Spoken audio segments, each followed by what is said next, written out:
Rubbing में ही हम एक और एग्जांपल बहुत ही फेमस बुक्स में लिखा होगा कि ग्लास रॉड और सिल्क क्लॉथ। जैसे सपोज इट कि ये ग्लास रॉड है,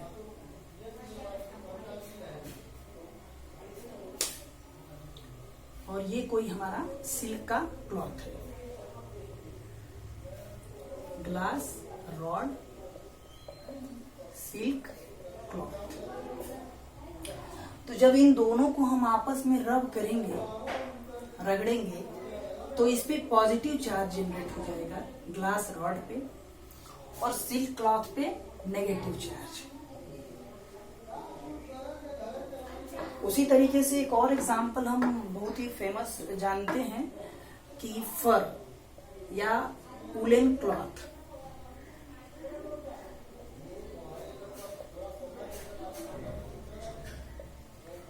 और इबोनाइट रॉड।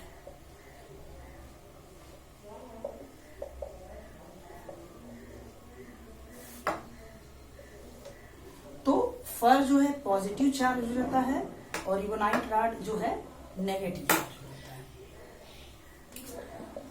तो ये कुछ एग्जांपल्स है रबिंग के। अब हम इसके बाद बढ़ते हैं कि चार्जिंग बाय इंडक्शन। तो इसको रब करते हैं, मिटा देते हैं। देखिए ग्लास रॉड है और सिल्क क्लॉथ है, इनको आपस में जब हम रगड़ेंगे तो ग्लास रॉड पे पॉजिटिव चार्ज हो जाएगा और सिल्क क्लॉथ पे नेगेटिव चार्ज आएगा। मतलब क्या हुआ कि ग्लास रॉड पे जो इलेक्ट्रॉन्स हैं वो सिल्क क्लॉथ पे मूव कर गए। जब यहां से इलेक्ट्रॉन यहां चले गए, इसको ऐसे देखते हैं, यहां से इलेक्ट्रॉन ऐसे मूव कर गया, और उसी तरीके से इस केस में भी इलेक्ट्रॉन यहां से यहां मूव कर गया। तो ग्लास रॉड से इलेक्ट्रॉन सिल्क क्लॉथ पे जब पहुंच गए तो इस पे ज्यादा इलेक्ट्रॉन हो गया, इस कारण ये नेगेटिवली चार्ज हो गया। इस पे इलेक्ट्रॉन की कमी हो गई, इस कारण ये पॉजिटिवली चार्ज हो गया, सकारात्मक आवेश, पॉजिटिव चार्ज। सेम प्रोसेस यहाँ पे हो रहा है। यहाँ पे लेकिन रॉड पे नेगेटिव चार्ज हो जा रहा है, जबकि क्लॉथ पे पॉजिटिव चार्ज हो रहा है। तो ये अंतर है। अब हम इंडक्शन की बात करते हैं। यहाँ पे देखिए रबिंग में एक खास बात यह है कि दोनों ऑब्जेक्ट्स न्यूट्रल है, किसी पे कोई शुरुआत में चार्ज नहीं है, लेकिन जब हम आपस में रगड़ रहे हैं तो इलेक्ट्रॉन के ट्रांसफर के कारण दोनों पे चार्ज डेवलप हो रहा है। लेकिन इंडक्शन में कुछ अलग है। इंडक्शन में क्या अलग है उसकी बात करते हैं।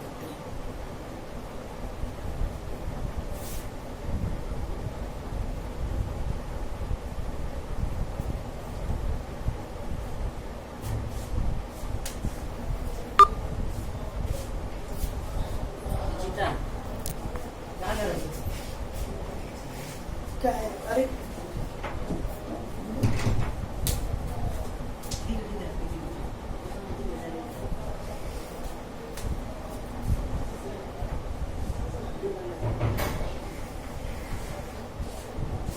Charging by induction.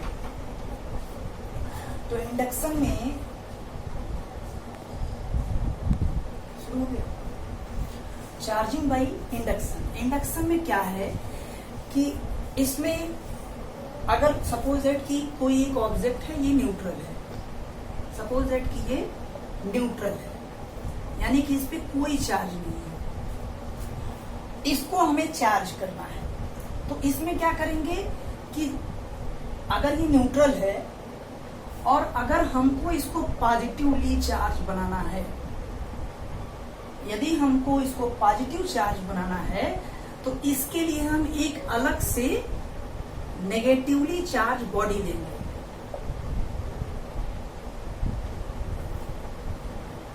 अगर इसको पॉजिटिव चार्ज बनाना है तो इसके लिए हमको एक अलग से नेगेटिव चार्ज बॉडी लेना है, और अगर हमको नेगेटिव चार्ज लेना है तो इसके लिए हमको यहाँ पे पॉजिटिव चार्ज करना है। अब हम बताते हैं इसमें कैसे चार्ज होती है। 4 स्टेप का ये प्रोसेस है। तो क्या होता है कि सपोज दैट कि ये हमारा एक बॉडी है, इस पे कोई चार्ज नहीं है, और हमने इसको सपोज दैट कि अगर हमको इसको नेगेटिव चार्ज लेना है नेगेटिव चार्ज बनाना है, इसको नेगेटिव चार्ज बनाना है, तो हम यहाँ पे पॉजिटिवली चार्ज बॉडी लेंगे। ये फर्स्ट स्टेप है। इसको इसके पास लाएंगे,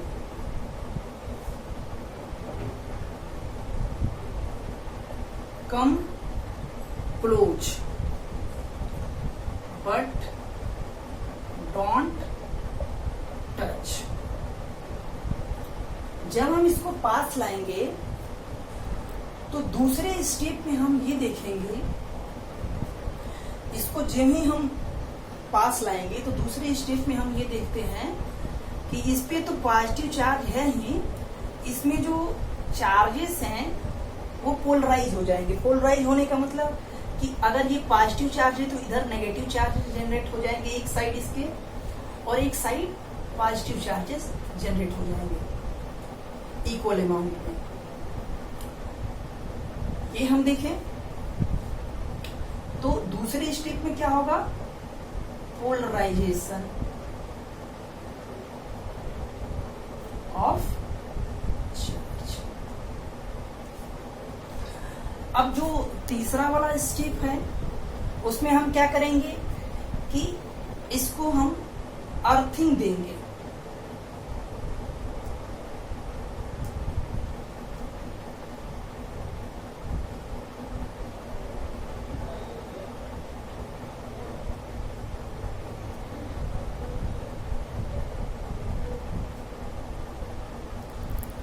इसको हम क्या करेंगे,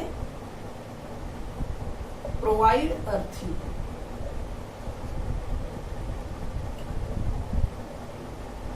अर्थिंग अगर इधर चार्ज हमको इधर चार्ज डेवलप करना है तो हम अर्थिंग इसके अपोजिट साइड में देंगे, उल्टे साइड में देंगे। फोर्थ स्टेप क्या होगा, इसको मिटाते हैं।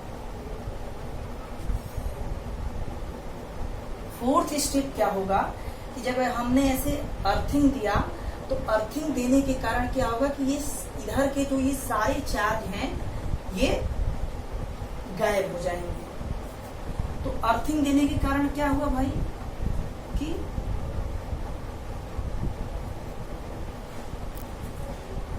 इधर सारे नेगेटिव चार्ज बच गए। ये अर्थिंग तो है ही। उसके बाद हम क्या करेंगे, रिमूव अर्थिंग।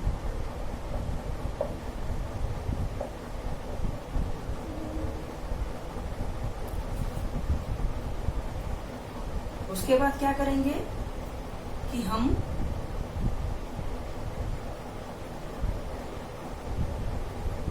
इधर नेगेटिव चार्ज हमारे हैं,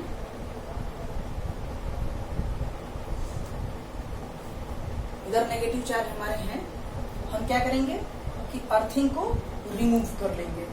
जब हम अर्थिंग को रिमूव करेंगे तो उससे क्या होगा, और इस ऑब्जेक्ट्स को भी रिमूव कर लेंगे तो कुछ ऐसा बचेगा, ये पूरे नेगेटिवली चार्ज हो जाएंगे और ये पॉजिटिवली चार्ज। उसके बाद क्या करेंगे, इसको भी हटा देंगे। तो इस तरीके से इस पूरे ऑब्जेक्ट्स में पूरा नेगेटिव चार्ज फैल जाएगा। तो हमने देखा कि ये नेगेटिव चार्ज किया।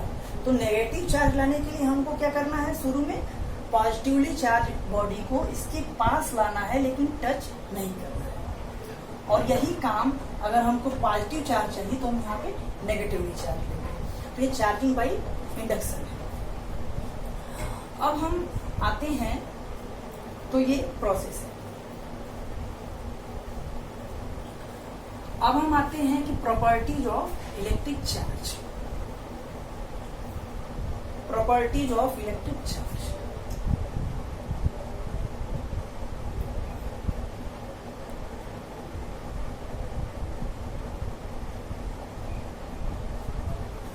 सबसे पहला प्रॉपर्टी है एडिटिव नेचर।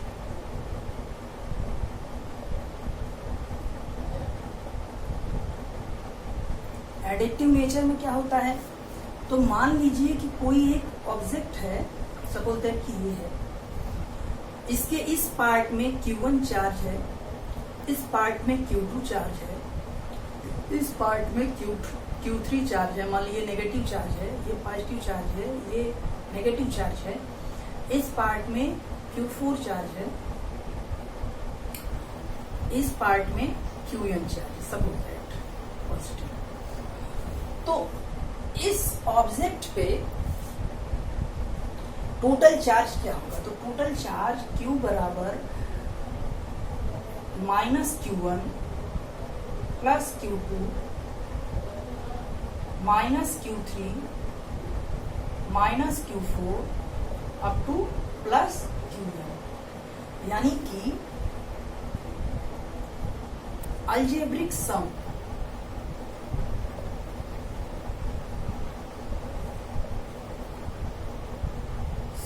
of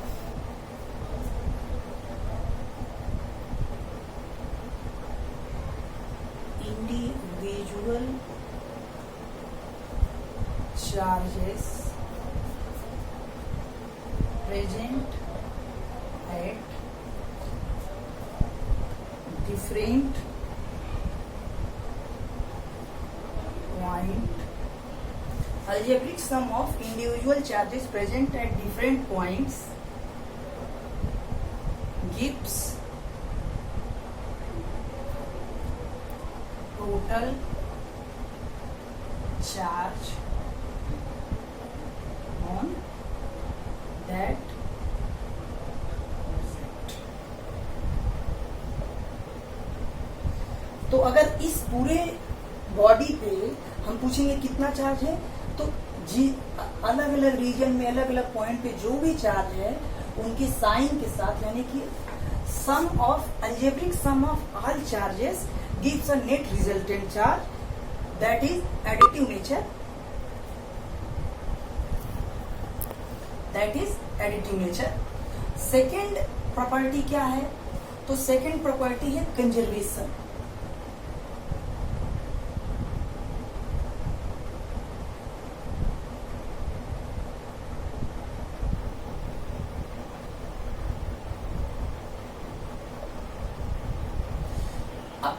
कंजर्वेशन में क्या करना है? तो कंजर्वेशन में सिंपल एक रूल है कि charge neither be created not destroyed but can be transferred from one object to other. Conservation of charges, तो चार्ज नाइदर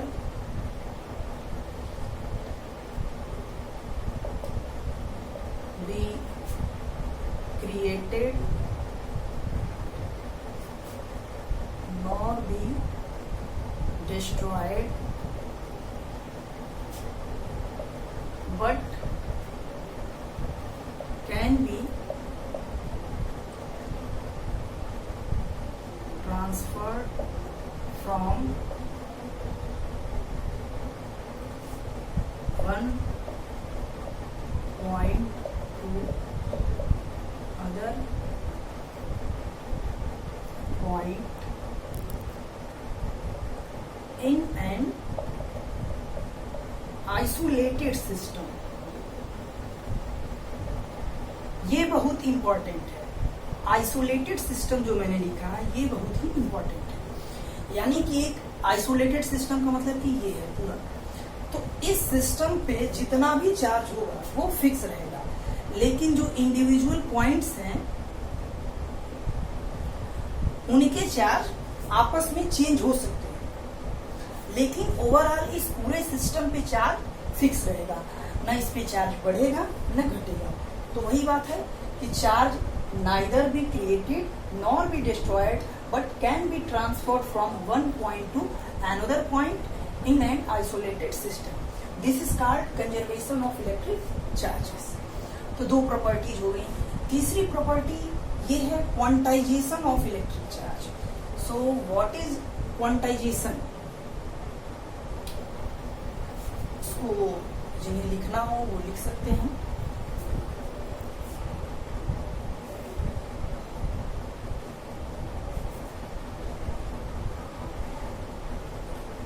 नेक्स्ट है quantization.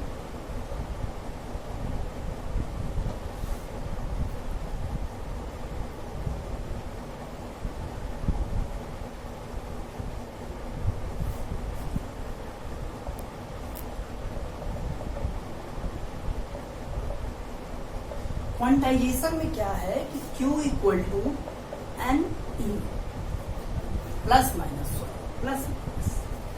Where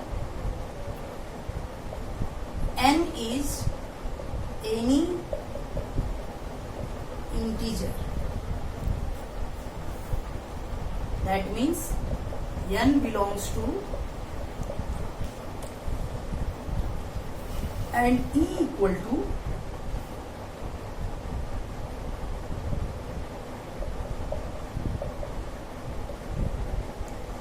this is elementary charge.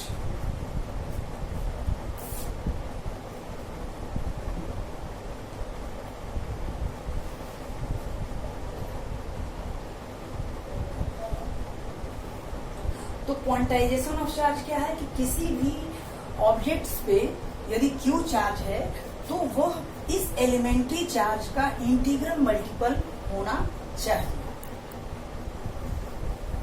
यानी कि अगर कोई भी चार्ज Q किसी ऑब्जेक्ट पे अवेलेबल है तो वो या तो एक इलेक्ट्रिक चार्ज एक एलिमेंट्री चार्ज के बराबर होगा, दो एलिमेंट्री चार्ज के बराबर होगा, 3, 4, 5 इस तरीके से होगा, बट वह इसका फ्रैक्शन या डेसिमल का मल्टीपल नहीं होगा। जब भी होगा तो इंटीग्रल मल्टीपल होगा, यानी कि 1, 2, 3 ऐसे। और अगर E equal two plus 1.6 into 10 की पावर माइनस 19 कूलम है तो वह बेसिक चार्ज है, एलिमेंट्री चार्ज है। अगर पॉजिटिव है तो प्रोटॉन पे अवेलेबल है और नेगेटिव है तो इलेक्ट्रॉन पे अवेलेबल है। तो ये तीसरी प्रॉपर्टी थी। और चौथी जो प्रॉपर्टी है, चौथी प्रॉपर्टी में यही होता है कि एलिमेंट्री चार्ज पे जो चार्ज अवेलेबल होता है वो 1.6 इंटू 10 की पावर माइनस 19 कूलम। तो ये 4 प्रॉपर्टीज हो गई। अब पांचवी प्रॉपर्टी जो है, पांचवी प्रॉपर्टी हम लोगों को पता है, बहुत ही सिंपल है।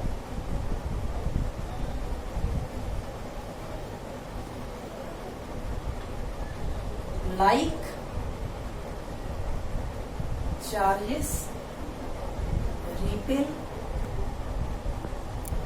each other while unlike charges attract each other। यानी कि सपोज दैट कि अगर पॉजिटिव चार्ज है और ये भी पॉजिटिव चार्ज है तो ये एक दूसरे को रिपेल करेंगे, दूर भगाएंगे। उसी तरीके से अगर नेगेटिव चार्ज है तो आपस में नेगेटिव चार्ज भी एक दूसरे को दूर भगाएंगे। लेकिन अगर पॉजिटिव चार्ज है और ये नेगेटिव चार्ज है तो ये एक दूसरे की तरफ अट्रैक्ट होंगे।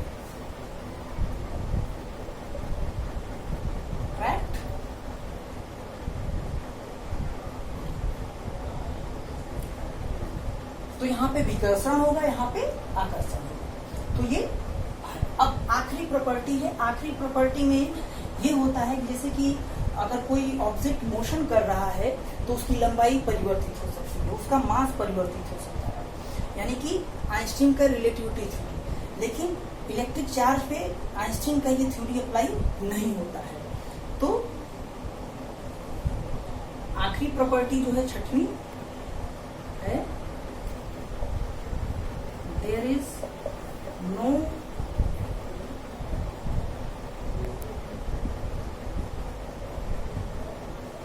effect of motion of object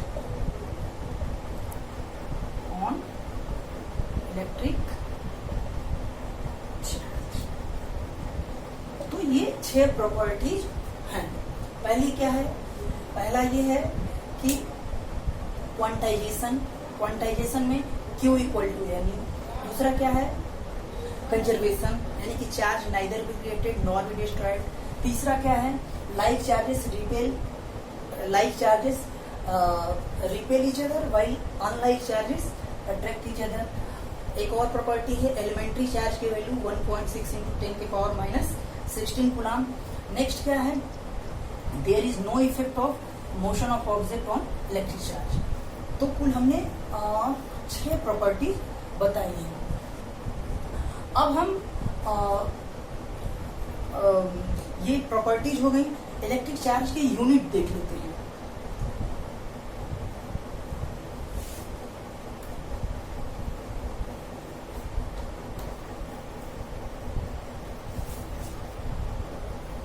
तो